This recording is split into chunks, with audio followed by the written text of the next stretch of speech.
Assassin's Creed, la cruzada secreta, escrito por Oliver Bowden. Capítulo 4. Aquella mañana me desperté con Maffeo sacudiéndome el hombro. No con especial delicadeza, debería añadir. Sin embargo, su insistencia estaba provocada por el interés en mi historia, así que al menos debía estar agradecido. ¿Y bien?, dijo. ¿Y bien qué? Si sonaba dormido, bueno, era porque lo estaba. ¿Qué le pasó a Matt? Eso lo descubrí más tarde, hermano. Pues cuéntamelo. Mientras me sentaba en la cama, reflexioné sobre el tema. Creo que lo mejor es que te cuente la historia tal y como me la contaron a mí, dije por fin. Altair, aunque está envejeciendo, es un narrador de relatos buenísimo. Debo seguir tal y como él lo narró. Y lo que te conté ayer formó la mayor parte de nuestro primer encuentro. Un episodio que tuvo lugar cuando solo tenía 11 años. Traumático para cualquier niño, meditó Maffeo. ¿Qué fue de su madre? Murió al dar a luz. ¿Altair se quedó huérfano a los 11 años? Sí. ¿Qué le ocurrió? Bueno, ya sabes qué le ocurrió. Está sentado en su torre y... No, me refiero a qué le pasó después de morir su padre. Eso también tendría que esperar, hermano. La siguiente vez que vi a Altair, había avanzado 15 años en su narración, a un día en el que encontraba arrastrándose por las oscuras y empapadas catacumbas debajo de Jerusalén. Era el año de 1191. Habían pasado más de 3 años desde que Saladín y sus sarracenos habían tomado Jerusalén. Los cristianos habían reaccionado rechinando los dientes, dando patadas en el suelo y cobrando impuestos al pueblo para financiar su tercera cruzada. Y una vez más, los hombres en cota de malla habían marchado a Tierra Santa y habían asediado a sus ciudades. El rey Ricardo de Inglaterra, al que llamaban Corazón de León, tan cruel como valiente, hacía poco que había vuelto a tomar Acre. Pero su mayor deseo era Jerusalén, un lugar santo, y ningún otro sitio en Jerusalén era más sagrado que el monte del templo y las ruinas del templo de Salomón, hacia las que avanzaba Altair, Malik y Kadar. Se movían rápido, pero a hurtadillas, aferrándose a los laterales de los túneles, sin que apenas sus suaves botas tocaran la arena. Altair iba adelante, Malik y Kadar unos pasos detrás, todos con los sentidos adaptados al entorno, y el pulso acelerándose, mientras se acercaban al monte. Las catacumbas tenían miles de años de antigüedad, y así lo parecía. Altair veía arena y polvo cayendo de los soportes inestables de madera, mientras bajo sus pies el suelo estaba mullido, la arena mojada por el agua que goteaba constantemente desde arriba, una especie de canal que habría por allí cerca. El aire estaba cargado por el olor a azufre, por los faroles empapados en betún, que bordeaban las paredes del túnel. Altair fue el primero en oír al sacerdote. Por supuesto que fue él. Era el líder, el maestro asesino. Sus habilidades eran mayores y sus sentidos más agudos. Se detuvo. Se tocó la oreja, luego levantó la mano, y los tres se quedaron inmóviles, como espectros en el pasadizo. Al mirar atrás, estaban esperando su próxima orden. Los ojos de Kadar brillaron, expectantes. La mirada de Malik era atenta, férrea. Los tres contuvieron la respiración. A su alrededor, el agua goteaba, y Altair escuchó atentamente los murmullos del sacerdote. La falsa devoción cristiana de un templario. Altair colocó las manos a su espalda. Sacudió la muñeca para sacar su hoja, al tiempo que notaba el tirón familiar del mecanismo del anillo que llevaba en el dedo meñique. Guardaba la hoja de tal modo que el ruido que hacía al deslizarse apenas se oía. Además, la había activado a la vez que caían las gotas de agua para asegurarse. Plic, plic, ¡zas! Llevó los brazos hacia adelante, y la hoja de su mano izquierda reflejó una parpadeante luz de antorcha, sedienta de sangre. Altair se colocó plano contra la pared del túnel. Avanzó a hurtadillas. Dobló una ligera curva hasta que pudo ver el sacerdote arrodillado en el túnel. Llevaba la túnica de un templario. Sin duda, estaba en busca de su tesoro. Se le aceleró el corazón. Era tal y como él había pensado. La ciudad, bajo el control de Salahadín, no iba a detener a los hombres de la Cruz Roja.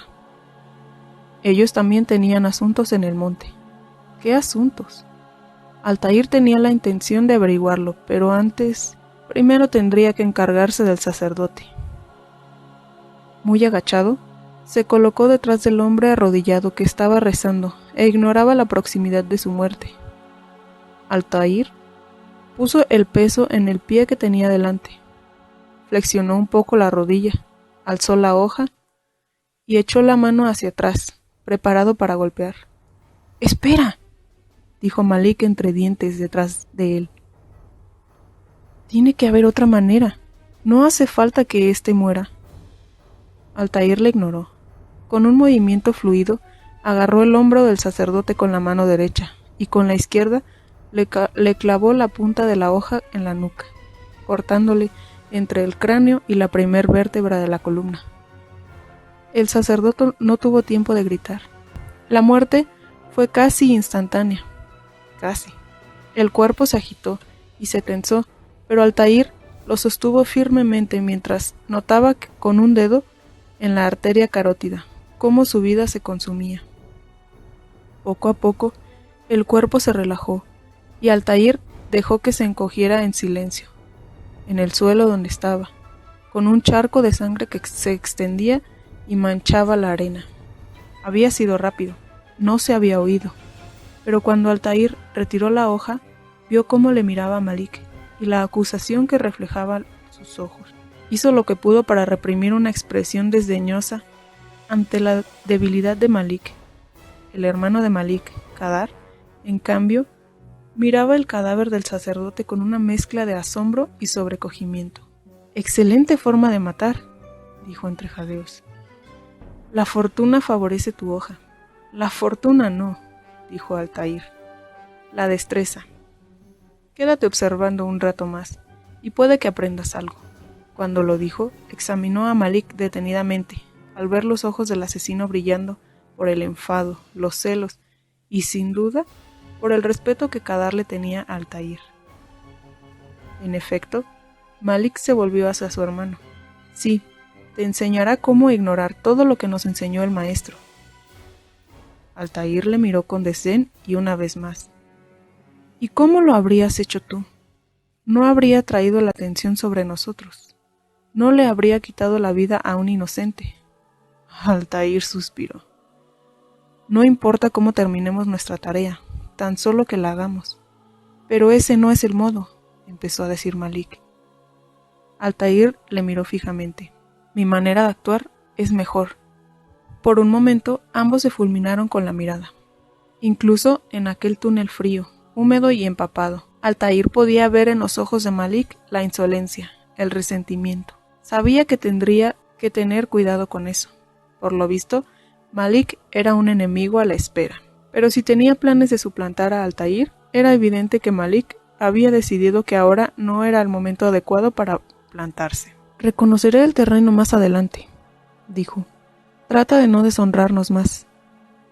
Cualquier castigo por aquella insubordinación, en particular, tendría que esperar», decidió Altair cuando Malik se fue y subió el túnel en dirección al templo. Kadar le observó mientras se marchaba, y luego se volvió hacia Altair. «¿Cuál es nuestra misión?», preguntó. «Mi hermano no me ha dicho nada, tan solo que debería sentirme honrado porque me hubieran invitado». Altair contempló a aquel joven entusiasta. «El maestro cree que los templarios han encontrado algo bajo el monte del templo». «¿Un tesoro?», preguntó Kadar emocionado. «No lo sé. El maestro lo considera importante. Si no, no me hubiera pedido que lo recuperara». Kadar asintió, y tras un gesto de Altair con la mano, salió como una flecha para reunirse con su hermano y dejó a Altair solo en el túnel. Mientras reflexionaba, bajó la vista hacia el cadáver del sacerdote, que tenía un halo de sangre en la arena, alrededor de su cabeza. Puede que Malik tuviera razón. Había otros modos de silenciar a un sacerdote. No tenía por qué morir. Pero Altair lo había matado. Porque podía. Porque era Altair ibn Lahad, el hijo de un asesino. El más experto de la orden. un maestro asesino. Se puso en camino, hacia una serie de hoyos donde la niebla flotaba en sus profundidades, y saltó con facilidad a la primera viga transversal, aterrizando ágilmente, agachado como un gato, con respiración regular, al tiempo que disfrutaba de su poder y porte atlético. Saltó a la siguiente y a la otra, y luego llegó a donde Malik y Kadar le estaban esperando. Pero en vez de reconocerlos, pasó de largo. El sonido de sus pies como un susurro sobre el suelo apenas sin rozar la arena. Delante de él había una escalera alta que subió rápido y en silencio, y solo aminoró el paso cuando llegó al final, donde se detuvo a escuchar y a oler el aire.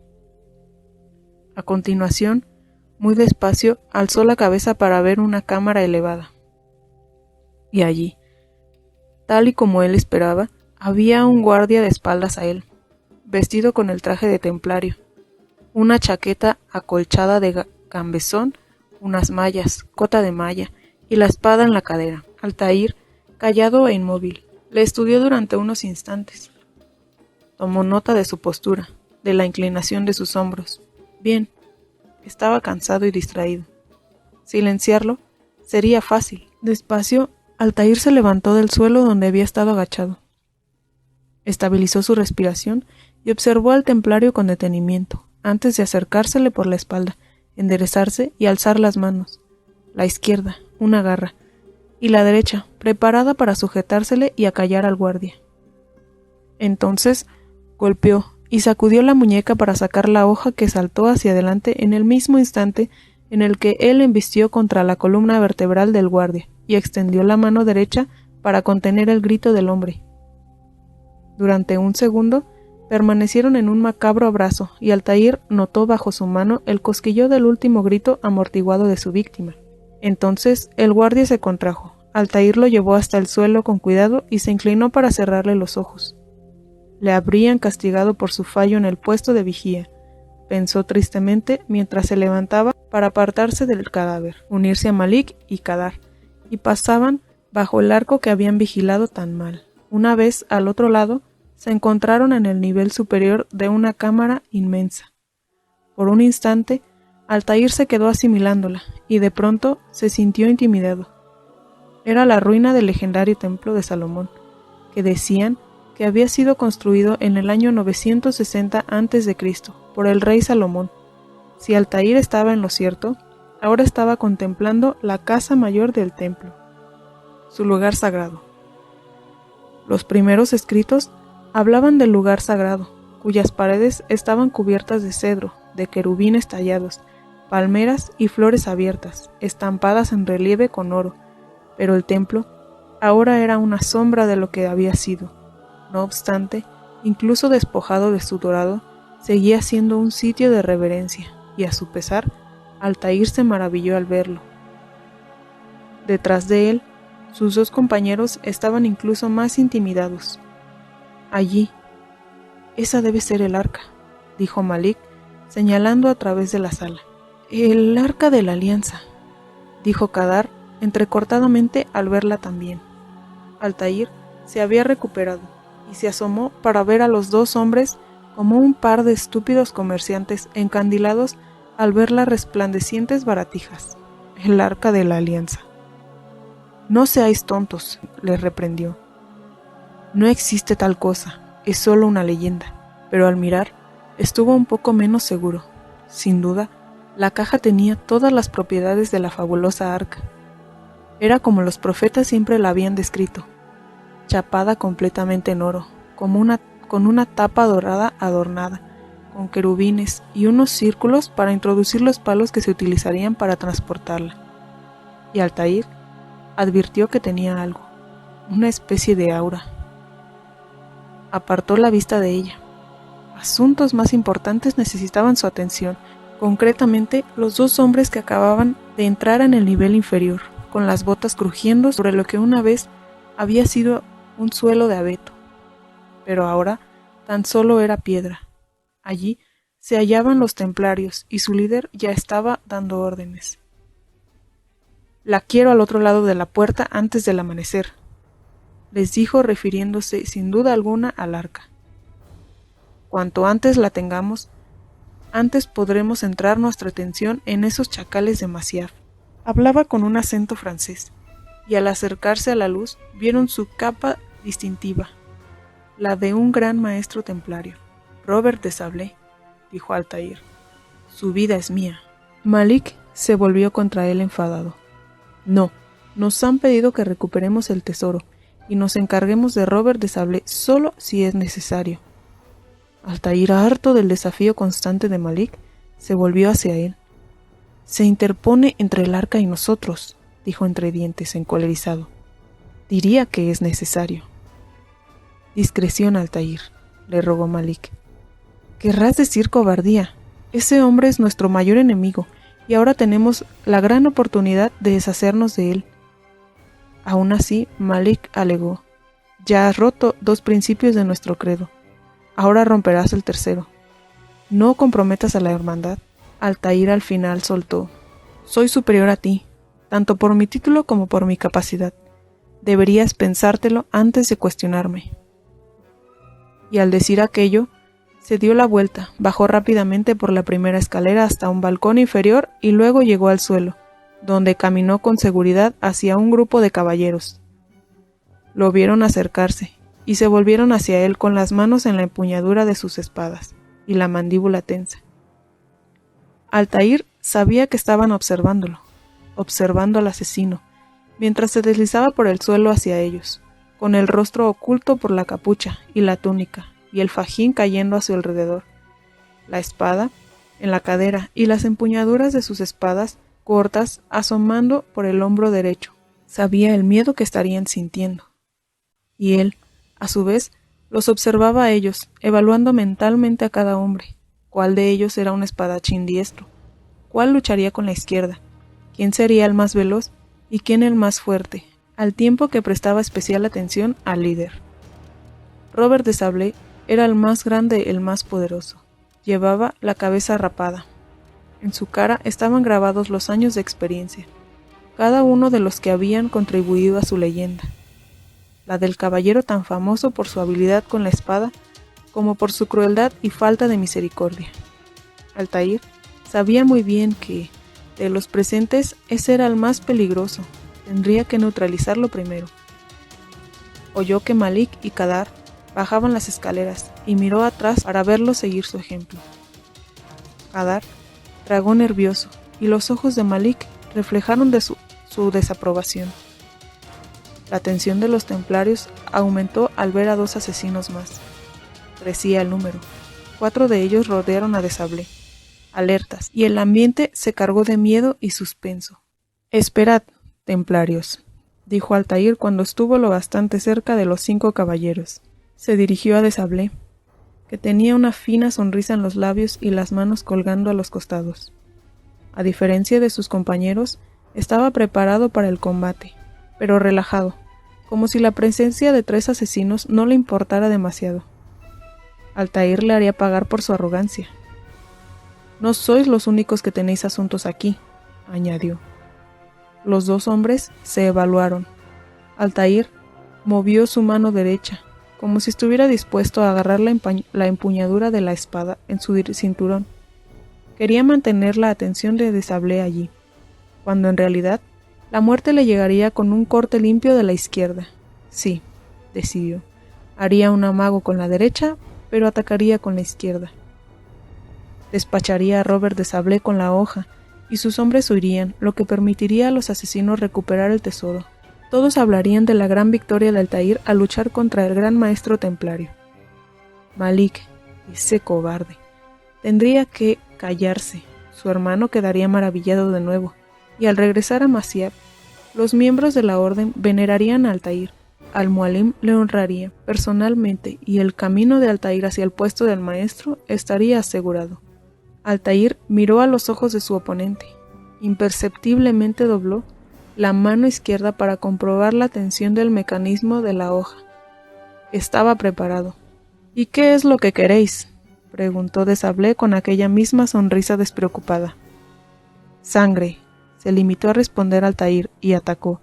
Con una velocidad inhumana, saltó sobre de Sablé al tiempo que activaba la hoja y hacía un amago con la mano derecha, aunque golpeó con la izquierda tan rápido y mortal como una cobra. Pero el gran maestro templario fue más rápido y astuto que él, y se había anticipado. Sorprendió al asesino en mitad del ataque, por lo visto con facilidad, de modo que Altair se detuvo en seco, incapaz de moverse y de pronto terriblemente indefenso. Y en aquel momento Altair se dio cuenta de que había cometido un grave error, un error garrafal. En aquel momento supo que no era de Sablé el arrogante, sino él. De repente ya no se sentía como Altair el maestro asesino, se sentía como un niño débil e impotente, peor, como un niño fanfarrón. Forcejeó, pero se percató de que apenas podía moverse. De Sablé le sujetaba sin ningún esfuerzo. Notó una fuerte punzada de vergüenza al pensar que Malik y Kadar estarían viendo cómo le reducían. La mano de su oponente le apretó la garganta y empezó a respirar con dificultad mientras el templario le empujaba con la cara. Una vena en su frente latió con fuerza. No sabes dónde te metes, asesino. Te perdonaré la vida, tan solo para que vuelvas con tu maestro y le des este mensaje. Él y los suyos han perdido Tierra Santa. Deberían huir ahora que tienen la oportunidad. Si os quedáis, todos vosotros moriréis. Altair se atragantó y resopló. Su visión empezó a nublarse y luchó por no quedar inconsciente mientras de Sablé le retorcía con facilidad como si se tratara de un recién nacido, y lo lanzaba hacia la pared del fondo de la cámara. Altair se estampó contra la roca antigua y fue a parar al salón del otro lado, donde permaneció aturdido por un instante. Cuando oyó el estruendo de las vigas y los enormes pilares de la estancia al caer, levantó la vista y vio que su entrada al templo estaba bloqueada. Al otro lado oyó los gritos de Robert de Sablé. «¡Hombres! ¡A las armas! ¡Matad a los asesinos!». Se puso de pie enseguida y salió disparado hacia los escombros para tratar de encontrar un lugar por donde pasar, mientras la vergüenza y la impotencia ardían en su interior. Oyó los gritos de Malik y Kadar, sus gritos al morir, y al final agachó la cabeza. Se dio la vuelta y comenzó a salir del templo para continuar el viaje hacia Masyaf. Una vez allí, le daría la noticia al maestro. La noticia de que había fracasado. Él, el gran Altair, había llevado la deshonra a sí mismo y a la orden. Cuando por fin salió de las entrañas del monte del templo, el sol resplandecía y Jerusalén estaba llena de vida, pero Altair nunca se había sentido tan solo.